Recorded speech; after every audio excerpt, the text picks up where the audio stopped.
Sementara itu, Saudara, pimpinan Pusat Aisyah menemukan politik uang masih terjadi di pemilihan umum 2024, baik yang dilakukan calon anggota legislatif maupun partai politik. Organisasi Otonom Bagi Wanita Muhammadiyah itu meminta peserta pemilu yang melakukan politik uang ditindak tegas sesuai dengan ketentuan.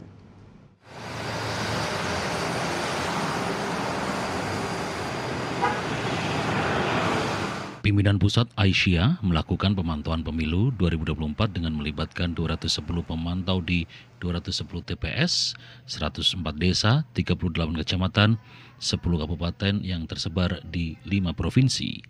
Hasilnya, organisasi otonom bagi wanita Muhammadiyah itu menemukan politik uang di pemilu 2024. Sebanyak 43 pemantau atau 20% menyatakan masih ada praktek politik uang yang dilakukan caleg atau partai dengan memberikan uang, barang maupun memberikan uang sekaligus barang.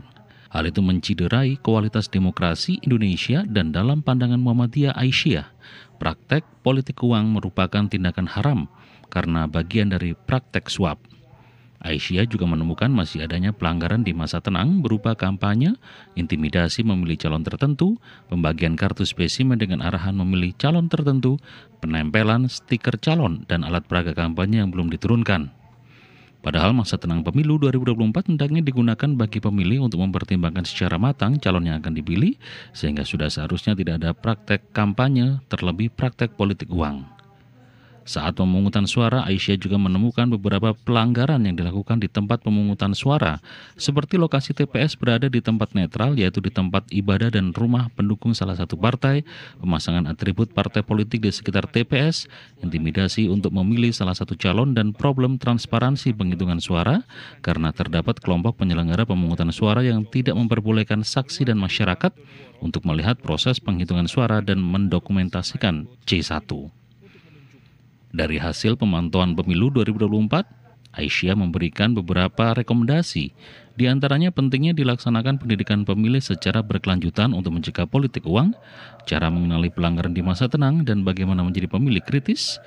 Penyelenggara pemilu hendaknya bersikap independen, menindak tegas peserta pemilu yang melakukan politik uang sesuai dengan ketentuan, serta menempatkan perempuan KPPS dalam posisi strategis.